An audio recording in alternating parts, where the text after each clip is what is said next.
Bonjour, bienvenue sur ma chaîne YouTube. Je voudrais vous parler aujourd'hui de la création d'une entreprise ou d'un magasin exotique, donc d'une boutique exotique. Ce que j'ai remarqué, la raison pour laquelle je me fais cette vidéo, c'est parce que je m'étais promis de faire ça depuis plusieurs mois, mais je n'arrivais toujours pas à avoir le temps. Aujourd'hui, en tout cas, j'ai eu un peu de disponibilité, c'est pourquoi je me permets de vous en parler. La raison, c'est quoi? C'est que j'ai remarqué que beaucoup d'Africains, euh, moi-même compris, nous allons généralement dans des boutiques qui sont tenues par des Indiens, des Chinois, pour faire nos courses, pour acheter nos affaires, tout ce qui est vivres et autres. C'est pas complètement une mauvaise chose, mais je trouve en tant que africaniste, intellectuel aussi, je trouve cette démarche quand même assez déconvenue. Parce que je ne trouve pas ça très responsable. Comment est-ce que toute une communauté peut aller acheter auprès des gens qui n'ont rien à voir avec cette communauté tout ce dont ils ont besoin pour vivre? Je trouve ça vraiment déplacé. C'est ainsi que je me suis permis aujourd'hui de faire cette vidéo pour permettre, je sais qu'il y a beaucoup de gens qui m'ont déjà posé cette question, je voudrais aujourd'hui leur donner des astuces. Comment est-ce qu'on peut faire pour créer sa propre boutique exotique, son propre magasin exotique?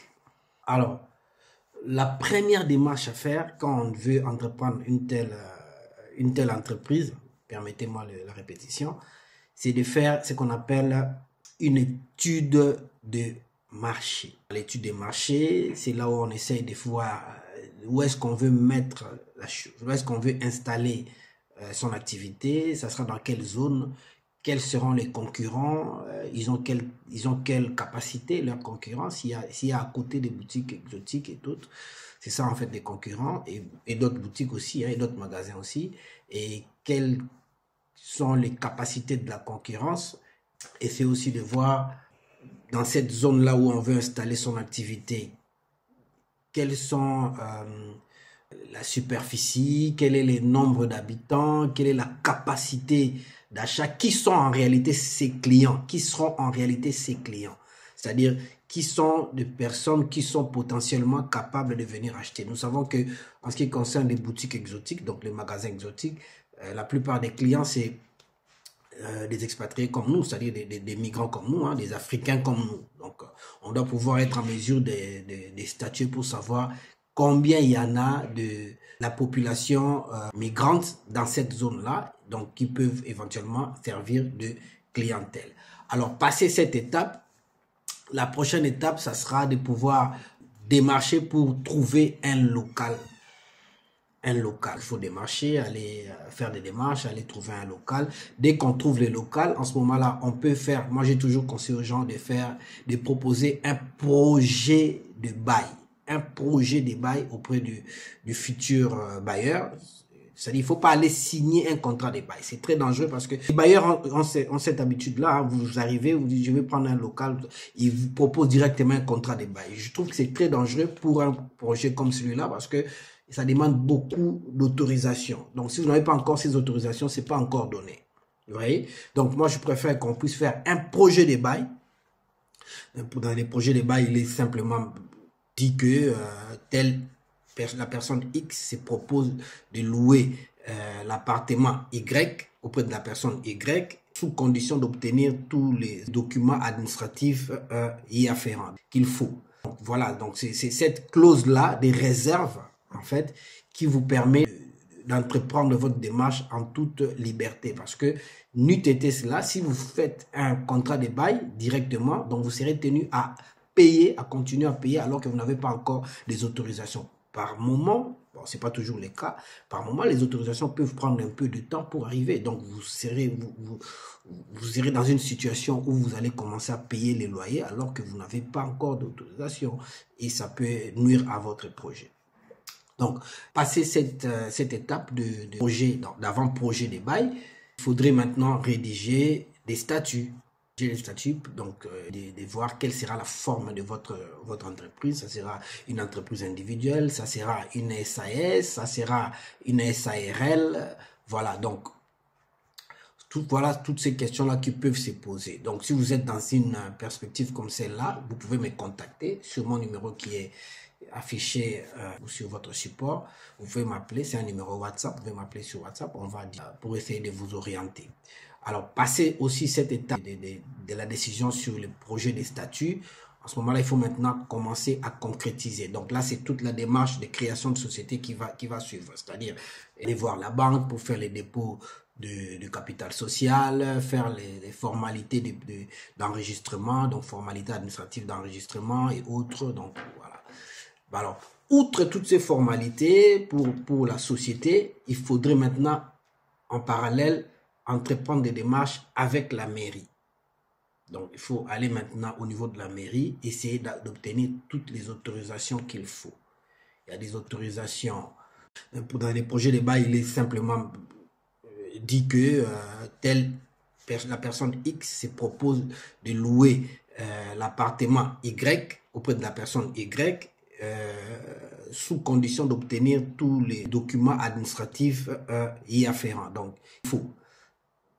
Donc voilà, donc c'est cette clause-là des réserves, en fait, qui vous permet d'entreprendre votre démarche en toute liberté. Parce que, n'eût été cela, si vous faites un contrat de bail directement, donc vous serez tenu à payer, à continuer à payer alors que vous n'avez pas encore des autorisations. Par moment, bon, c'est pas toujours le cas, par moment, les autorisations peuvent prendre un peu de temps pour arriver. Donc, vous serez dans une situation où vous allez commencer à payer les loyers alors que vous n'avez pas encore d'autorisation. Et ça peut nuire à votre projet. Donc, et ensuite, passer cette étape de projet, d'avant-projet des bails, il faudrait maintenant rédiger des statuts. Rédiger les statuts, donc essayer de voir quelle sera la forme de votre entreprise. Ça sera une entreprise individuelle, ça sera une SAS, ça sera une SARL. Voilà, donc voilà toutes ces questions-là qui peuvent se poser. Donc, si vous êtes dans une perspective comme celle-là, vous pouvez me contacter sur mon numéro qui est affiché sur votre téléphone, donc sur votre support. Vous pouvez m'appeler, c'est un numéro WhatsApp, vous pouvez m'appeler sur WhatsApp, on va discuter pour savoir, pour essayer de vous orienter. Alors, passez aussi cette étape de la décision sur le projet des statuts.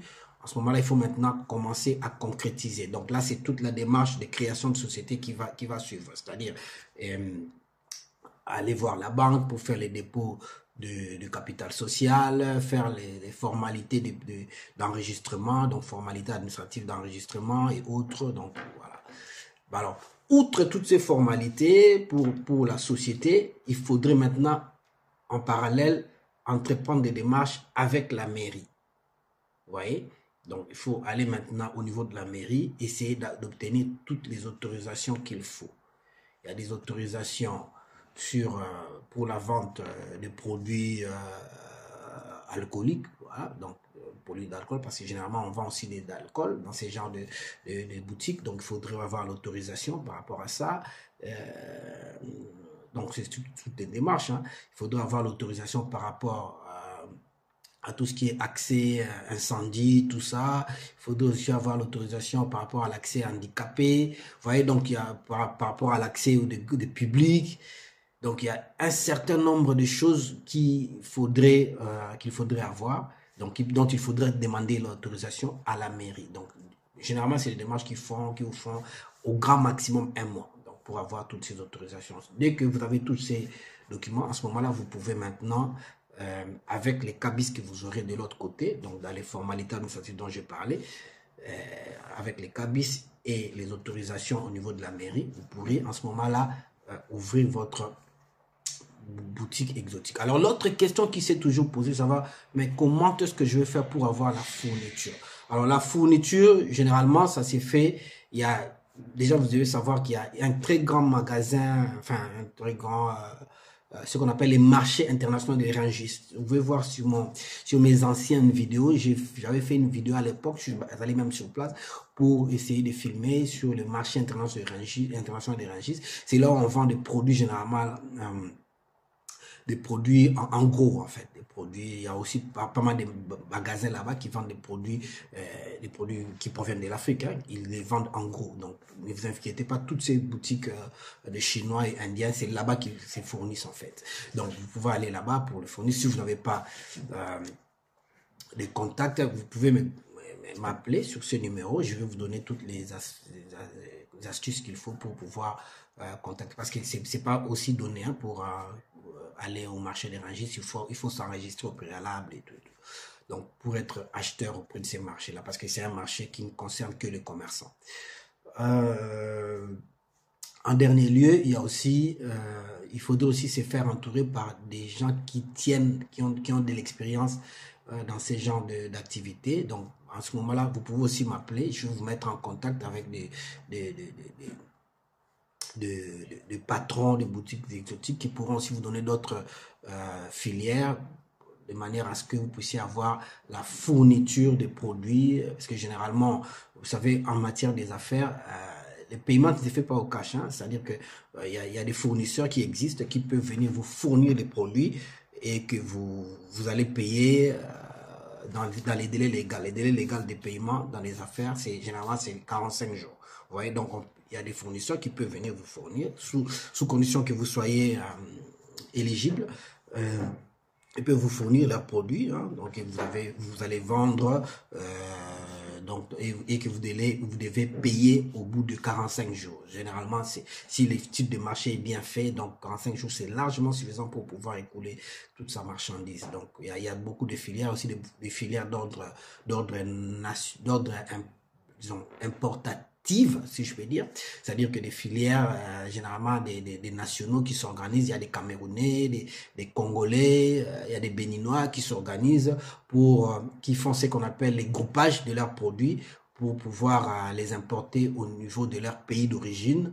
Ils font du groupage pour payer moins la douane et les frais d'aviation. Donc les frais de cargo, vous savez qu'en matière d'aviation, plus vous avez des produits, moins vous payez. Donc c'est pour ça, il y a des organisations comme ça qui se retrouvent pour pouvoir importer beaucoup plus facilement et à un moindre coût, mais ensemble.